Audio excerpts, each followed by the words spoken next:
Hi, it's Saturax from joesatrianiuniverse.com. I am with Uli Jon Roth, John Petrucci and Joe Satriani just before the G3 show tonight. What's the most exciting part about the G3 show? Well, I think, the camaraderie among the musicians is always the best thing about the G3, I think. Everybody here tonight at this venue, all the musicians want to put on a great show. We all are interested in each other, how we play, what we're going to come up with tonight on stage, what we're going to improvise with. Well, the jams are always very interesting. That's a highlight of the night, is at the end when we all play together and trade off. I mean, that's always so much fun, and it's interesting, and we learn from one another and experiment. For me personally, it's the jam, because we, in our solo concerts, we always play our own music, so it's interesting, but jamming is more interesting because you never know what happens. Yes. It starts the very first show, and it just gets better and better every night. So it's always that camaraderie. I think that's the best part. It's interesting for me as a guitar player who's in a band, most of the time in Dream Theater and touring and playing with that, to play in a different setup, as a trio, instrumental. It's interesting, it's cool, it's, good exploration for me as a guitar player.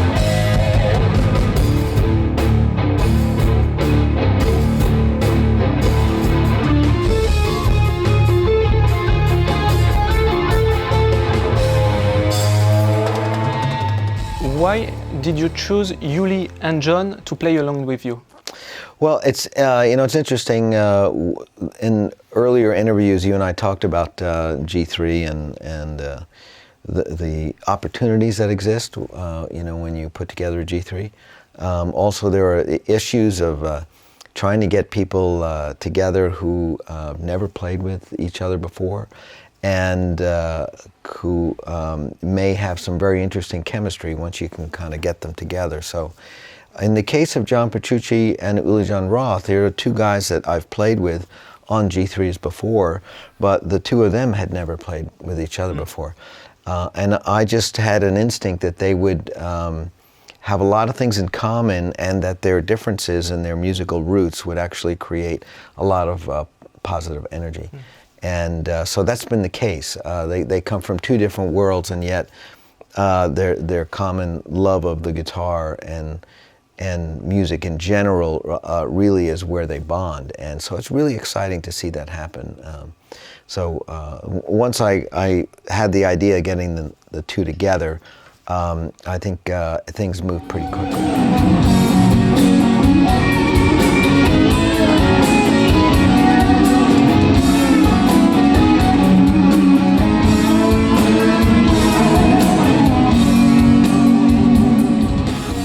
What's your favorite song from John and Joe? I don't really have favorite songs. I wouldn't know. There's one that Joe plays every night, which I really like, but I don't know the name. Okay. So, I barely know my own song names, so you're asking the wrong guy. When John plays, I think it's this Glasgow Kiss, which is always spectacular, and he also told me the story of what it means, which I didn't know. Well, with Uli, Sails of Charon, I have always loved. Yes. So he closes with that song, so when he plays it, it's awesome. Joe, he has so many great songs in his repertoire, but I have a very soft spot for Always when he plays it, because it's just so beautiful. It's always amazing. He's spot on, and it was also the wedding song for my wife and I, so it's a very special song. So I love it every night. I don't think I have any number one favorites. It's funny, I get asked that question all the time. Every time I go out on G3 shows, people are always asking me, what's your number one favorite song? And I always think, well, I don't really have a favorite song, because I don't relate to the musicians that way. If I was just a fan, I could probably answer that question, But because I know them as musicians, I kind of look past the material that they do, and I could talk for hours about the different technical things that they do and how they apply their feelings and their emotions to the guitar. That's what I hear every night. I mean, I play with them every night on stage. I listen to their shows every night. It goes way deeper than just me sitting around going, when are they going to play that song, So I don't even know. Half the time, they're pulling out different songs from catalogs, and I don't even know what they are because I'm not familiar with, let's say, everything that Uli's done. His catalog is so big.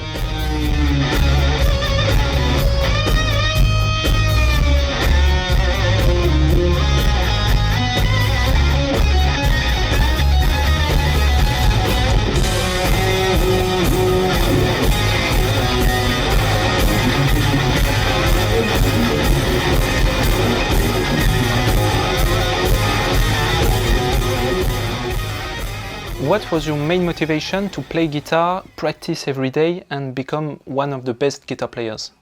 Well, the main motivation was just Jimi Hendrix. I love Jimi Hendrix, and when I was a young kid and when he died, I decided to become a guitarist.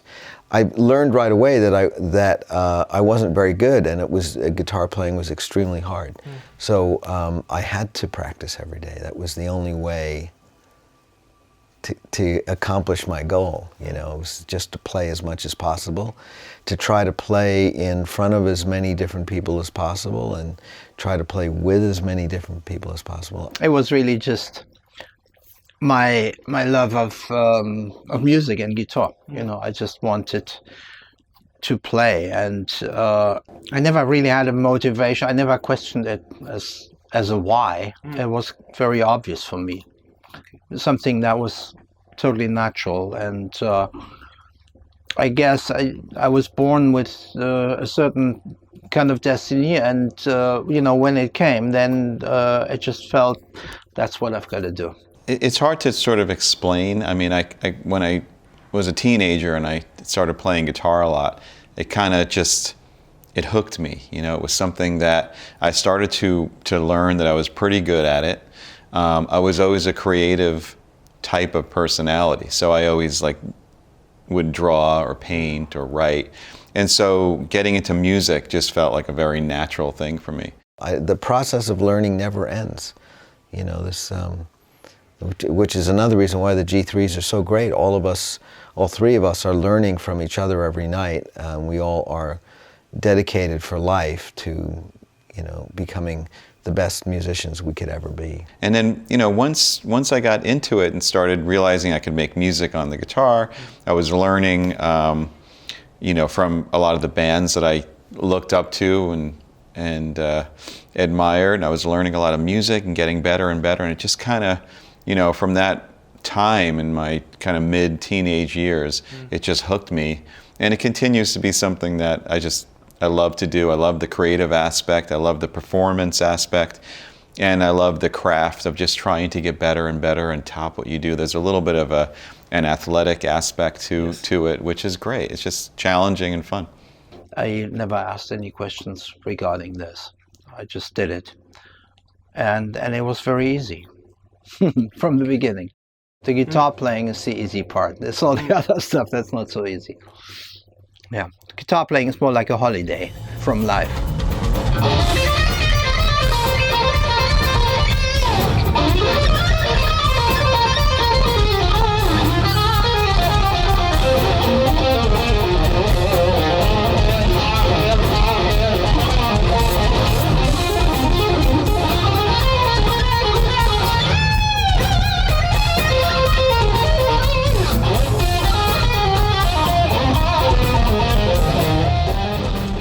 Are you planning to record a new solo album? That's a very good question. People ask me that a lot. Yeah, because the only one I really have is Suspended Animation. That came out in 2005. I have material to do a new solo album. I'm playing some new songs live on G3 currently. So it's just a matter of finding the time to be able to record them. After this tour, after a very quick break in May, Dream Theater goes back into the studio and we start working on our new album. So it's really hard to find that chunk of time to get in there and record. And what's the next album you're planning to record, maybe with Dream Theater? Yeah, that's the next one, right. So we'll be writing that over the summer and recording through the fall. That should come out early 2019. I am planning, but my problem is that I have so much touring to do all the time, and there's very little time, literally, to be in the studio. I've written a lot of music, but doing an album for me is always quite a protracted affair. It takes long. I mean, I'm not one of these people who walk into the studio and 2 weeks later you have an album, you know. It's more the opposite, because I'm never satisfied with the results. I don't really particularly enjoy recording albums. So for me, it's always hard work, and it has always been hard work. And that's why I don't know when the next one will be finished, you know. You know, I just released What Happens Next just a few months ago. And so, you know, usually when I finish that process of making a record and releasing it, I like to take a good number of months off the mental process of having to dream up a new album. Because it can be, you know, very draining. And it's more fun at times to just go out and be a performer and just think about playing music and not worry about having to construct a whole new concept for a new album, because I just did it, right? So for now, What Happens Next will stay with me for a good year, and anything else I'm working on will just be, you know, one song at a time, sort of not tied to any project.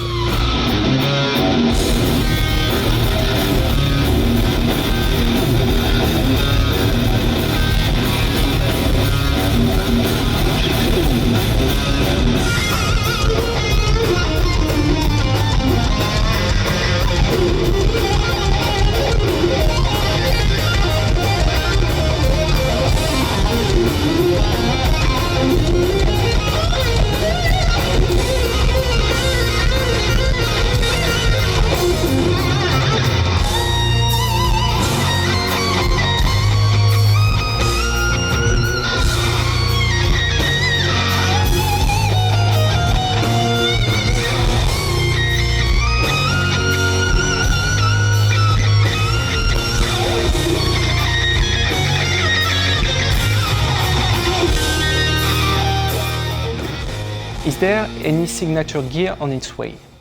On its way. Well, I have a very robust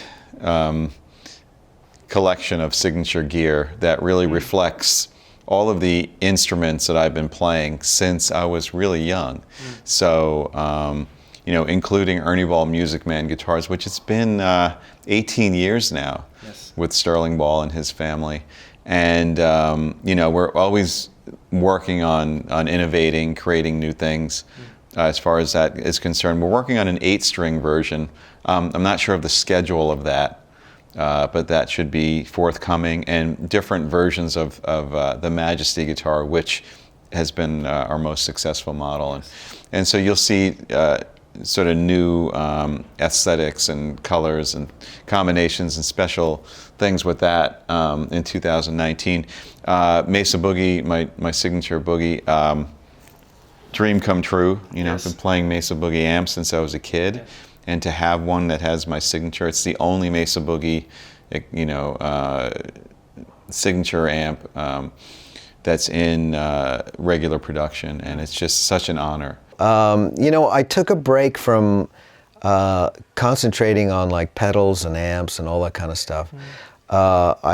Because most of what I was using was really not moving forward. I was just getting more out of it. A good example is the Marshall JVM 410 HJS.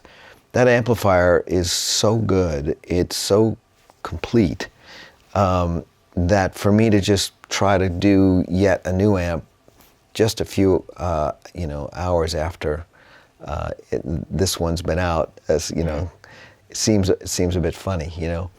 I know it's been out for a couple of years, but it seems just like hours, and it takes a while in the amplifier market for people to understand exactly how to use something.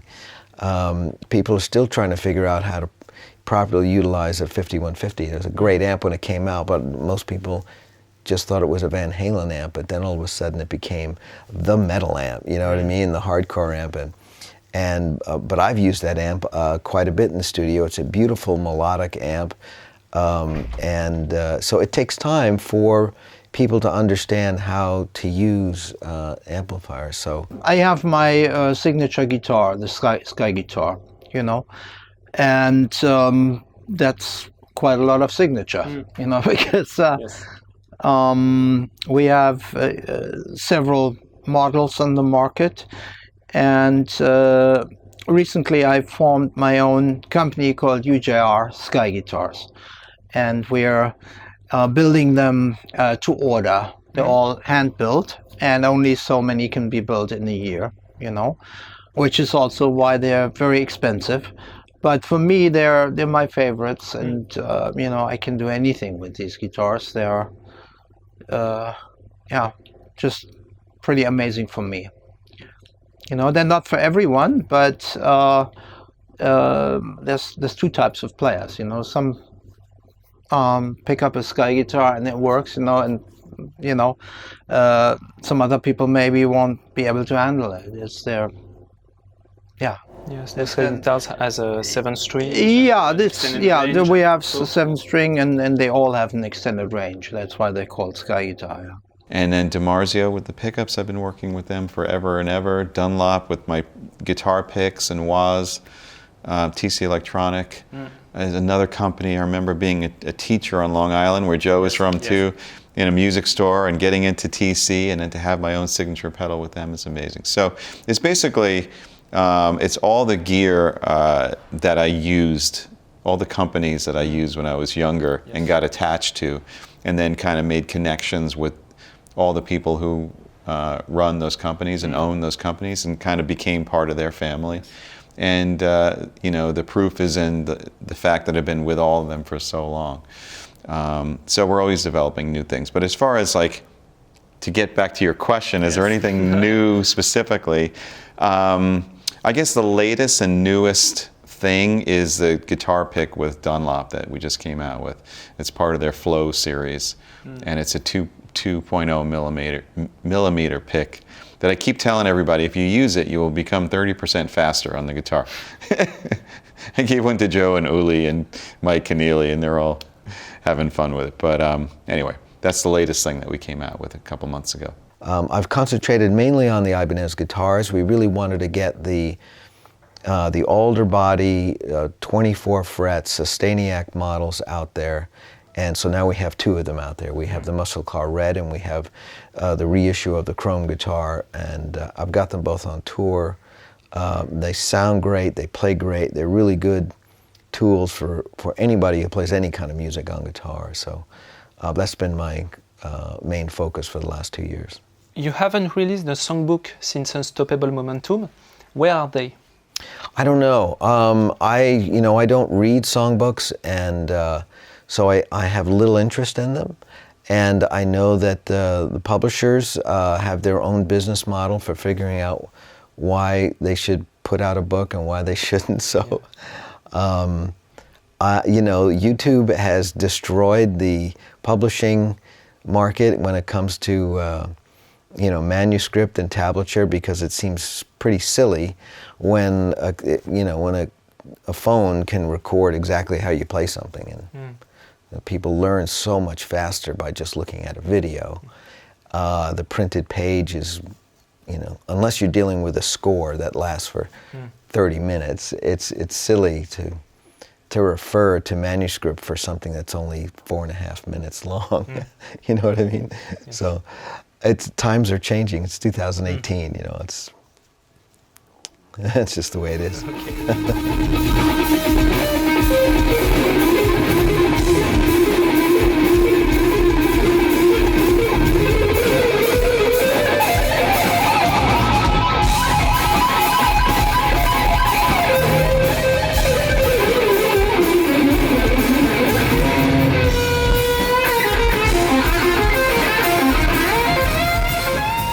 Thank you very much, Uli, for having us, and I leave you the final words.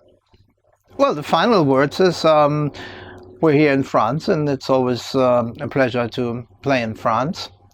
For me, I've got a long history playing in France ever since 1975, I think, you know, and it's always been one of my favorite places to play. So I'm glad we're doing this extended G3 tour here, and we're playing so many shows in France as well.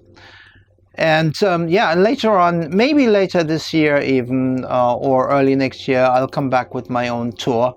Yes. And we're doing an anniversary tour, because this year is the 40th anniversary of Electric Sun. Okay. And Electric Sun was quite strong in France back in these days, in the 80s.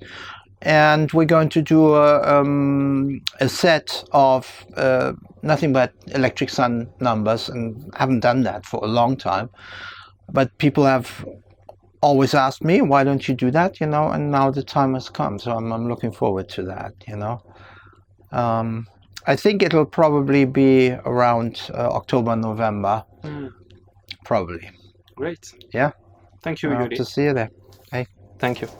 Well, it's great to be here in France. You know, Dream Theater comes here to France a lot. Every tour in Europe, we always play Paris, and sometimes we'll play another city. But on G3, I think we're playing 6 shows in the country of France, and in all these areas that I've never been before, including here in Bordeaux. So it's kind of interesting and fun for me to see different parts of the country, as you know, opposed to just like the main city of Paris. So yeah, so I'm looking forward to playing to new fans, and it's great to finally be a part of G3 in Europe, because I've done many G3s, probably about 7 or 8 of them, all over the world, but never in Europe. This is my first time. So it's been fun playing to you know, friends and fans in all these countries that I've been to so many times, but never with G3. So thanks to all the French people for... Thank you for coming. Cool. And thank you to Joe. Thanks to Joe, yes. For inviting me every time, because I will always say yes, because I love Joe, and he's the best. So thank you to Joe. Thank you, Joe. The final words, what could they possibly be? Well, the final words, am I looking there? Am I looking there? I'm looking there. That people at home don't realize that you've got a furry little thing on the top of the camera that looks like a little rabbit. So my final message to you is, figure out how to film the little gray rabbit on top of the camera so the people at home know what I'm looking at. The other thing is, it's very unusual to do an interview with someone who's sitting right here, because then you have to turn this way, but then then there's 2 cameras here. So it'd be easier if the interviewer was there, because then you could just like look right over there. These are the things people at home don't think about, but they wonder, like, why are there 2 people sitting next to each other? And, you know, it's sort of awkward, isn't it? Yeah. That's why you need an assistant. Yes. You should ask him to get you an assistant.